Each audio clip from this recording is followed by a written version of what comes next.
So first, just as a matter of terminology, it's been used, and I'm sure many of you are familiar with it, but when I say deaccession, what that really means is the opposite of an acquisition. It's the circumstance in which you cease to own an object.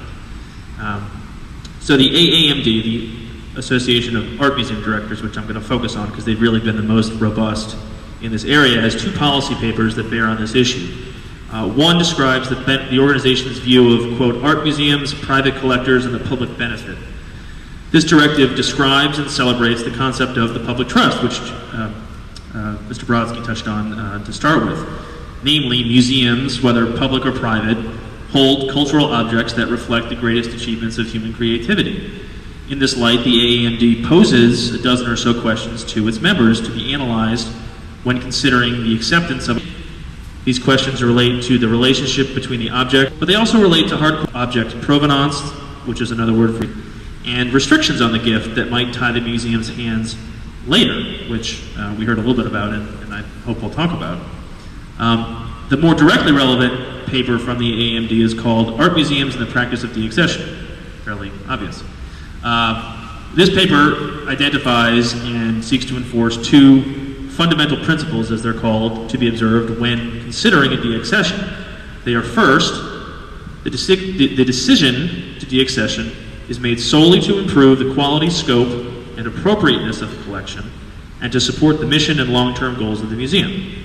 Second, proceeds from a deaccessioned work are used only to acquire other works of art. The proceeds are never used as operating funds, to build the general endowment, or for any other expenses.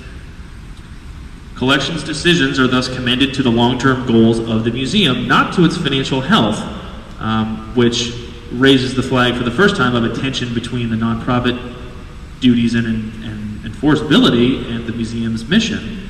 And these deaccessions are explicitly prohibited from any relationship to what the AAMD calls the exigencies of a particular moment, which is an apropos phrase, I think.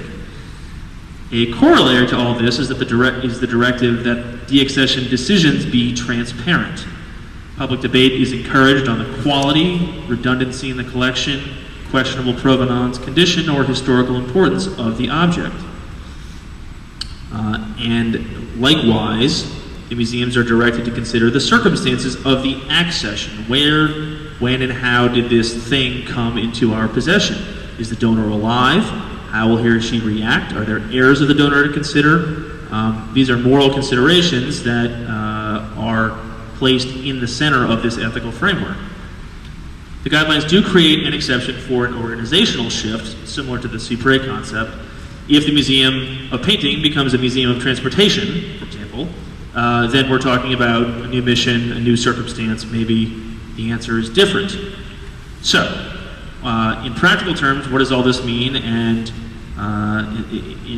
who cares, is the question that I think lawyers are often prompted to ask. How does this apply? Before I went to law school, I was a curatorial assistant, and I can speak from experience that art museums in America are a really remarkable community of collaboration and scholarship.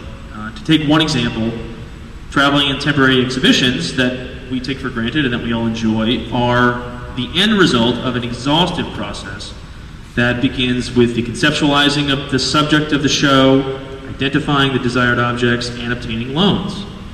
For the most part, loans are not a revenue source. They are a matter of reciprocity. Having worked very hard on the requesting and logistics of these loans, I can tell you that this reciprocity is really an amazing and essential thing. To be sure, the better your collection, the better you may do asking for loans, but it's not just a quid pro quo.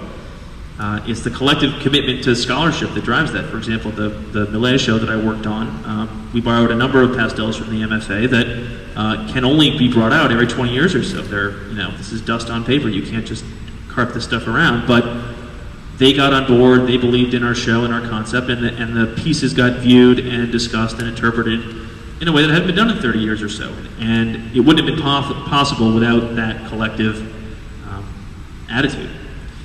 So, against the backdrop of this ethical framework and the nonprofit concepts that Jim discussed, museums are, in a sense, a highly but voluntarily regulated industry.